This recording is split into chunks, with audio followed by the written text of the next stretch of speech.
표준 한국어로 올바른 문법과 자연스러운 억양으로 말하세요. 탑 1. 고대의 피자. 고대의 피자. 고대 세계 전역에서 다양한 종류의 납작한 빵은 흔했으며 종종 주변에 있는 재료를 위에 얹어 먹었습니다. 아케메네스 제국의 페르시아 군인들은 전투용 방패 위에 치즈와 대추야자를 얹은 납작한 빵을 구웠습니다. 그리고 로마인들에게는 파니스 포카치우스라고 불리는 버전이 있었는데, 이는 모닥불의 재 속에서 구워낸 납작한 빵으로 때때로 올리브유, 치즈 또는 근처에서 자라는 허브를 얹었습니다. 서민들은 가격이 저렴하고 실용적이며 테이블 없이도 먹을 수 있었기 때문에 이를 매일 먹었습니다. 노점상들이 노동 빈곤층에게 판매한 초기 형태의 패스트푸드였습니다. 폼페이의 고고학적 발굴 과정에서 벽면에 그려진 이러한 납작한 빵들의 그림이 발견되었고, 실제 빵 덩어리들이 도시의 제과점에 보존되어 있었습니다. 그것들은 2000년이 지난 지금도 놀라울 정도로 현대의 피자 도우와 비슷해 보입니다. 표준 한국어로 올바른 문법과 자연스러운 억양으로 말하세요. 탑 2. 어원과 기술. 피자라는 단어는 서기 997년 이탈리아 중부의 기록에 처음 등장했습니다. 대부분의 전문가는 이 단어가 두드리다 또는 찍어내다 라는 의미의 고어에서 유래했다고 추정하며, 제빵사가 손으로 반죽을 평평하게 누르는 방식을 묘사합니다. 그 똑같은 기술이 오늘날에도 여전히 사용되고 있습니다. 우리가 알고 있는 레드골드 피자는 1500년대에 스페인 탐험가들이 미국에서 유럽으로 토마토를 가져온 후에야 비로소 가능해졌습니다. 처음에는 토마토가 음식보다는 장식용 식물로 취급되었습니다.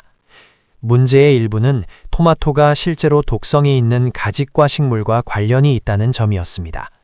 그래서 사람들은 약 200년 동안 토마토를 먹는 것을 두려워했습니다. 표준 한국어로 올바른 문법과 자연스러운 억양으로 말하세요. 탑 3. 나폴리 혁명. 결국 나폴리에서 상황이 바뀌었습니다. 당시 나폴리는 스페인의 통치를 받고 있었는데, 이는 미국에 새로운 작물들이 많이 들어와 있었다는 것을 의미했고, 음식이 절실했던 가난한 나폴리 사람들은 토마토를 소스로 졸여 만드는 실험을 시작했습니다. 곧이어 그들은 납작한 빵 위에 소스를 바르기 시작했고, 최초의 진짜 피자를 만들어냈습니다. 알고 보니 나폴리 주변의 땅은 토마토를 재배하기에 완벽했습니다. 베수비오산 근처의 화산 토양은 놀랍도록 달콤하고 톡 쏘는 맛의 토마토를 생산해냈습니다. 이곳이 바로 유명한 산 마르자노 토마토가 탄생한 곳입니다. 토마토는 마른 납작한 빵에는 없던 수분과 풍미, 그리고 깊고 맛깔스러운 맛을 더해 주었습니다. 초기 토마토 피자에는 대개 기름, 오레가노, 마늘이 얹어졌으며, 이것이 결국 고전적인 피자 마리나라가 되었습니다. 표준 한국어로 올바른 문법과 자연스러운 억양으로 말하세요. 탑 4. 마르게리타의 전설. 1889년 새롭게 통일된 이탈리아 국가에는 움베르토 1세와 마르게리타 국왕 부부가 있었습니다. 그들이 나폴리를 방문했을 때 여왕은 유럽 왕실의 표준이었던 정교한 프랑스 요리에 지쳐 현지 음식을 맛보고 싶어 했다고 전해집니다. 라파엘레 에스포지토라는 이름의 피자 요리사가 그녀를 위해 3가지 종류의 피자를 준비하도록 호출되었습니다. 그중 하나에는 토마토, 모짜렐라, 그리고 신선한 바질이 들어 있었는데, 이는 이탈리아 국기의 색깔인 빨간색, 흰색, 초록색을 상징했습니다. 여왕은 그것을 아주 좋아했습니다. 에스포지토는 그녀의 이름을 따서 그 피자를 마르게리타라고 명명했습니다. 역사학자들은 이 이야기에 의문을 제기해 왔습니다. 비슷한 피자가 1889년 이전에도 존재했기 때문입니다. 왕실의 승인을 받았다는 유명한 편지는 가짜일 수도 있지만, 어쨌든 피자는 점점 가난한 이들의 음식에서 국가적 자부심으로 변모하고 있었습니다. 표준 한국어로 올바른 문법과 자연스러운 억양으로 말하세요. 탑 5. 대이동.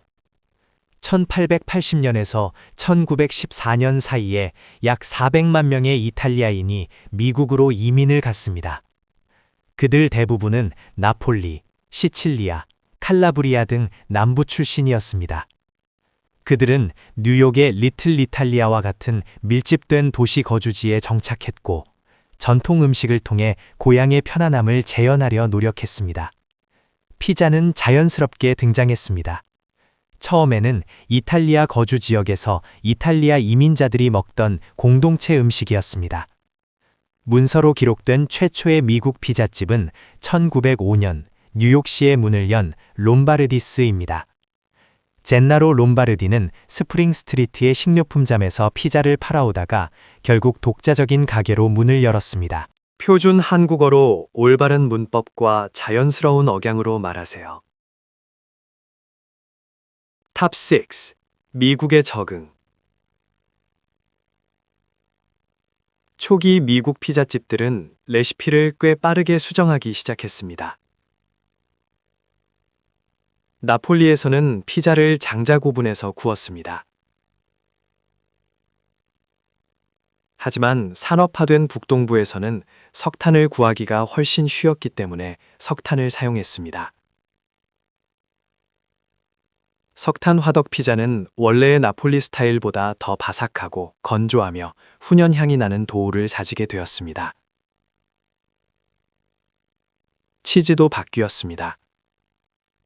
미국에서 버팔로 모짜렐라를 찾기는 어려웠고, 그래서 제빵사들은 대신 일반 젖소우유 모짜렐라를 사용했습니다. 시간이 지나면서 이러한 변화는 오늘날 미국 피자에서 흔히 볼 수 있는 잘게 썬 저수분 모짜렐라로 이어졌습니다. 표준 한국어로 올바른 문법과 자연스러운 억양으로 말하세요. 탑 7. 전후의 붐. 주요 도시에서의 존재감에도 불구하고 피자는 20세기 첫 40년 동안 지역적인 소수민족 음식으로 남아 있었습니다.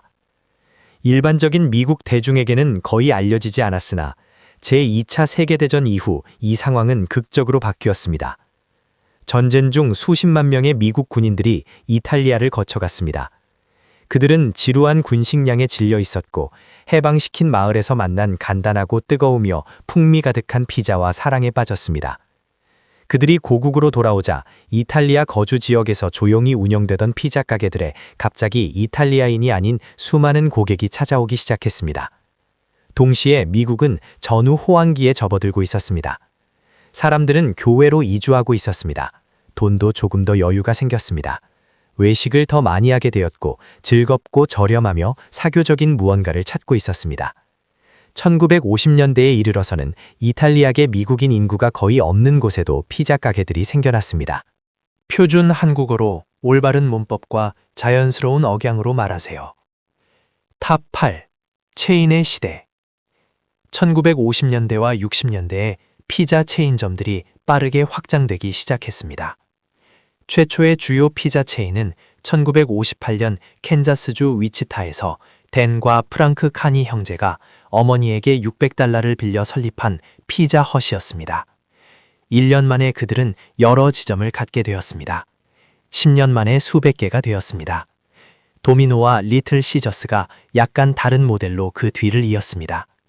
피자 헛은 특유의 얇은 도우를 제공하는 매장 식사 중심의 경험이었습니다.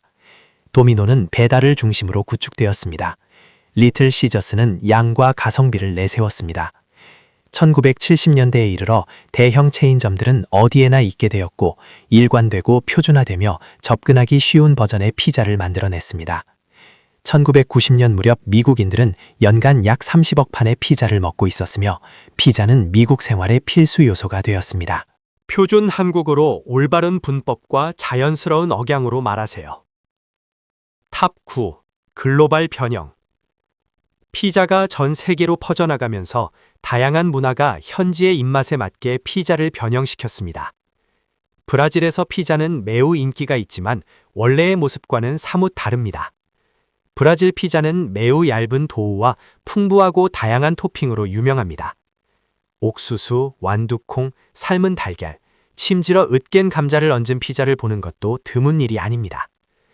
브라질 피자의 독특한 특징은 도우 가장자리에 짜 넣는 크림치즈인 카투피리를 사용하는 것입니다.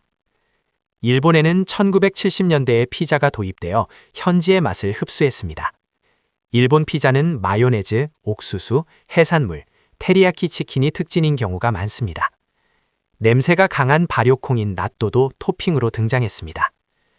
케밥 피자는 이탈리아 음식과 터키 음식의 결합으로 1980년대 스웨덴의 중동 이민자들에 의해 발명되었으며 스칸디나비아에서 매우 인기가 높습니다.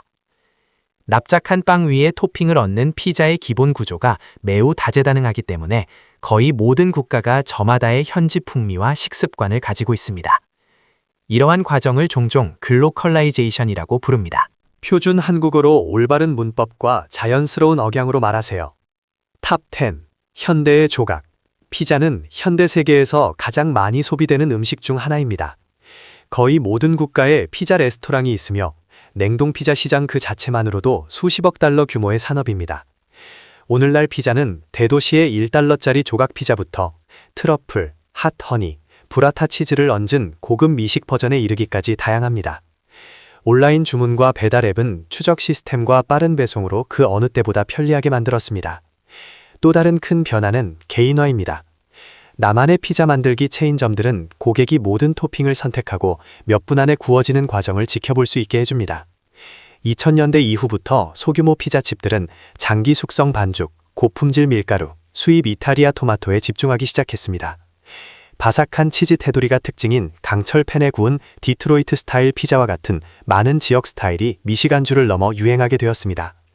심지어 네모나게 팔리고 가위로 자르는 로마식 피자 알 탈리오도 새로운 시장에 등장하기 시작했습니다. 아시아는 지난 20년 동안 해산물 토핑과 새로운 치즈 조합 등 독특한 지역적 변형과 함께 전 세계적으로 가장 빠른 피자 판매 성장세를 보였습니다. 예를 들어 도미노는 2024년에 인도 내 매장 수를 몇 년 안에 2,000개에서 4,000개로 2배로 늘릴 계획을 세웠습니다. 미국인의 93%는 한 달에 최소 한 번 이상 피자를 먹으며 이는 지구상에서 가장 높은 평균치입니다. 피자는 나폴리의 길거리 음식에서 지구상에서 가장 큰 식품 산업 중 하나로 성장했습니다. 세계에서 가장 사랑받는 이 조각 피자의 역사를 통한 다정이 여러분의 다음 배달 피자를 보는 시각을 바꾸었다면 구독과 채널 좋아요를 눌러주세요. 우리는 우리 세상을 만든 요리 이야기들을 발굴하고 있습니다. 함께 미래를 채워갑시다. 다음 역사적 보물도 곧 준비될 것입니다.